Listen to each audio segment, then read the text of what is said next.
अस्सलाम वालेकुम नाज़रीन, मैं हूं डॉक्टर मसूद परवेज़। आज आपके साथ एक ऐसा बिज़नेस डिस्कस करना है जो पहले पाकिस्तान में नहीं है। जैसा कि पिछले कुछ दिनों से हम सिर्फ वही बिज़नेस डिस्कस कर रहे हैं जो आगे फ्यूचर के बिज़नेस हैं।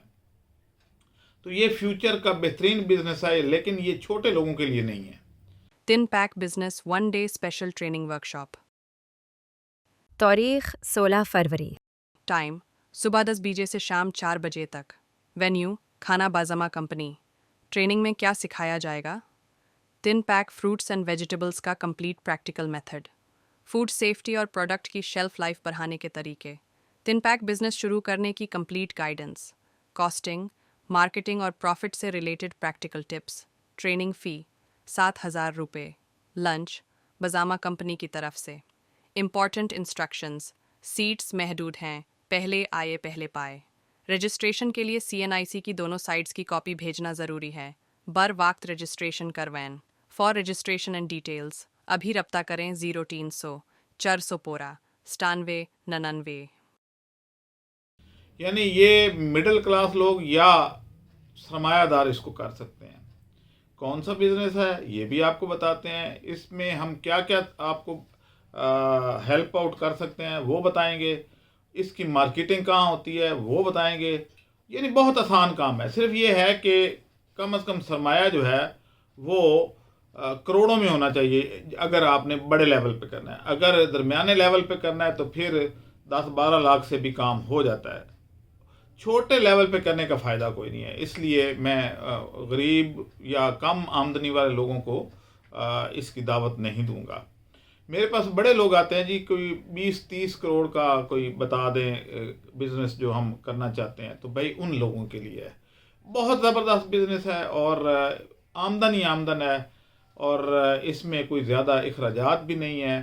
तो क्या क्या बिज़नेस है? तो बिज़नेस ये है कि क्या आपको इल्म है कि जितना पाकिस्तान का टोटल बजट है, यानी पाकिस्तान की 25 करोड़ आवाम जितना कमाती है उस या खर्च करती है, वो टोटल बजट किसको कहते हैं?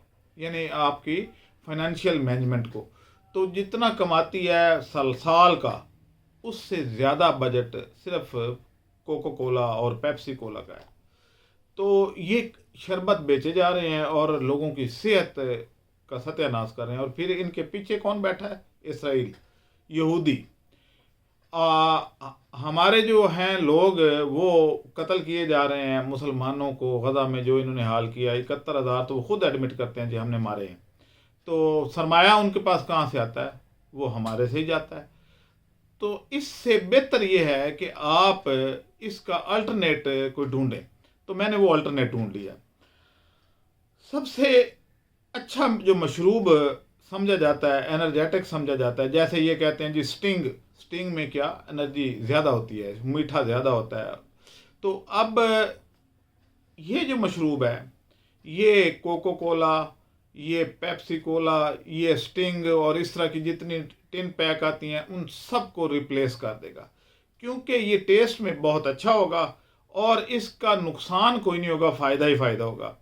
तो आए ज़रा इस पे डिस्कस करते हैं। ये बिज़नेस है शुगर केन जूस का। शुगर केन जूस को अगर आप बोतलों में इसी तरीके से पैक कर दें जैसे कि पेप्सी और शिज़ान और इस तरह की चीज़ें आती हैं, तो आप इससे बहुत ज़्यादा मुनाफा कमा सकते हैं। क्योंकि इस तरह का कोई काम कर ही नहीं रहा और इसका टेस्ट बड़ा ज़बरदस्त बन जाता है। इसको प्रिजर्व करने का तरीका मैं आपको हेल्प आउट कर सकता हूँ कि कैसे इसको आप 6 महीने तक बग़ैर ख़राब होने के आप मार्केटिंग कर सकते हैं। इसकी फ्रिज में रख दें तो 1 साल भी इसको चलाया जा सकता है। और इसकी टोटल जो है प्रोडक्शन, उसको कैसे आपने मैनेज करना है और कैसे करना है, ये सारी चीज़ें मैं आपको बता सकता हूँ। मशीनरी एक चाहिए, यानी उसको जैसे गन्ने का जूस निकालती है मशीन, तो वो ज़रा छोटी होती है। ये शुरू में आप वो भी कर सकते हैं अगर दरमियाने लेवल का बिज़नेस करना है। तो गन्ना डालना है, उसका जूस करना है, उसको बाद में फ़िल्टर करना है, फ़िल्टर के अंदर कुछ प्रिजर्वेटिव डालने हैं, इसको गर्म करना है, इसको कंडेंस करना है थोड़ा सा, और उसके बाद गरम गरम को पैक करना है और उसके बाद इसको वैक्यूम बना के तो सील कर देना है। तो इस तरीके से ये ज़बरदस्त काम है। लेकिन इसका टेस्ट कैसे बनेगा? टेस्ट इसके 4 टेस्ट तो ऑलरेडी हम बना चुके हैं और बहुत बेहतरीन हैं। मसलन आप इसमें मिंट फ्लेवर यानी पुदीने का अर्क या पुदीना रगड़ के वो डाल सकते हैं, इसमें आप नींबू का जूस डाल सकते हैं, इसमें आप अदरक का डाल सकते हैं।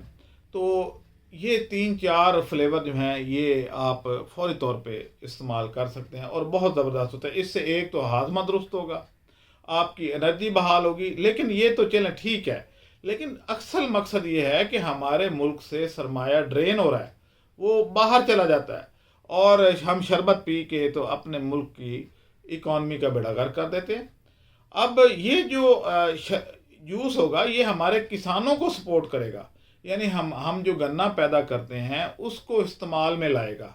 लोग यहाँ पे गुड़ बनाते हैं, लोग यहाँ पे उसको रौ बनाते हैं, रौ मीन शीरा बना के रख लेते हैं। ये सारी चीज़ें जो है वो करते हैं, लेकिन कोई भी इसको पैकिंग की तरफ नहीं आ रहा था।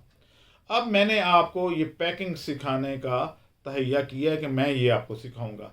इसमें एक और चीज़ भी हम करेंगे कि इसका टिन पैक, जैसे ये हमने घी का पैक किया हुआ टिन, इस तरह का टिन पैक भी अवेलेबल होगा। इसमें वैक्यूम और हीटिंग के साथ इसको पैक कर दिया जाएगा, सील हो जाएगा, तो फिर इसको आप 6-7 महीने या साल भी रख सकेंगे।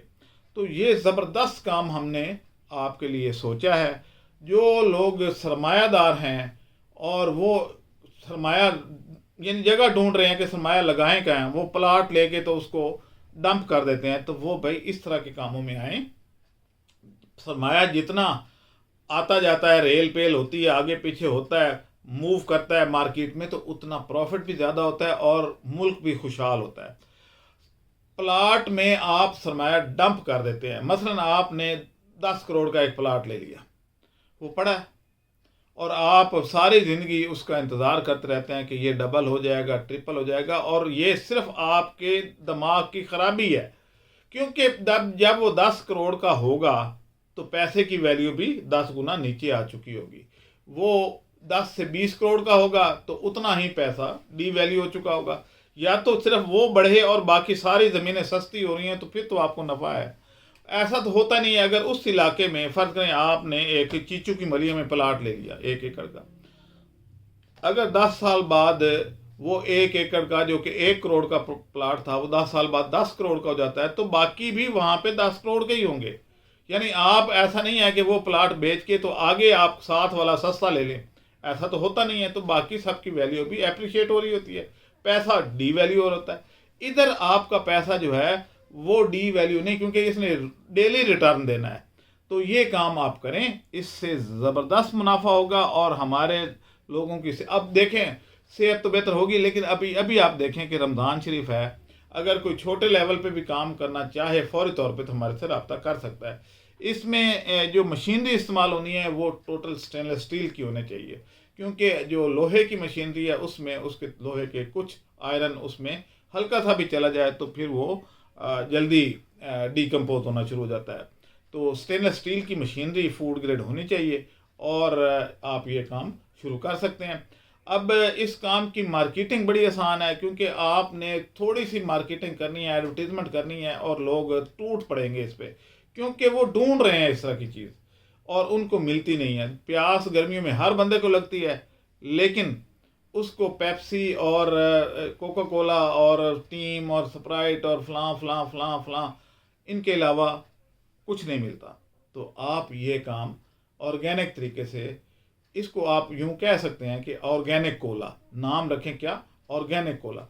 देखें लोग ऑर्गेनिक खाना चाहते हैं, उनको मिलता नहीं है। जब हर दुकान पे ऑप्शन मौजूद होगी, कोका कोला अपनी मार्केटिंग करे, पेप्सी कोला करे, पा कोला करे, आरसी कोला करे, सारे करें, लेकिन आपने अपना ये ऑर्गेनिक कोला जो जब वहाँ रखेंगे तो क्या बिकेगा नहीं?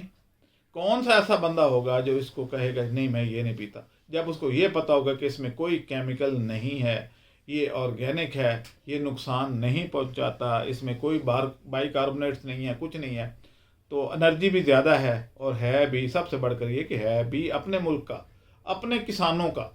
तो किसानों का फ़ायदा, आपकी सेहत का फ़ायदा और मुल्क का फ़ायदा। रब्ते के लिए 0300400979 पर रब्ता कर सकते हैं। आप मेरे से कंसल्टेंसी लेना चाहें या इस तरह की प्रपोज़ल बनवाना चाहें, फिजिबिलिटी बनवाना चाहें, तो आपको मेरी खिदमत हाजिर हैं। इंशाल्लाह एक नई वीडियो के साथ जल्द हाजिर होऊंगा। अल्लाह हाफिज़।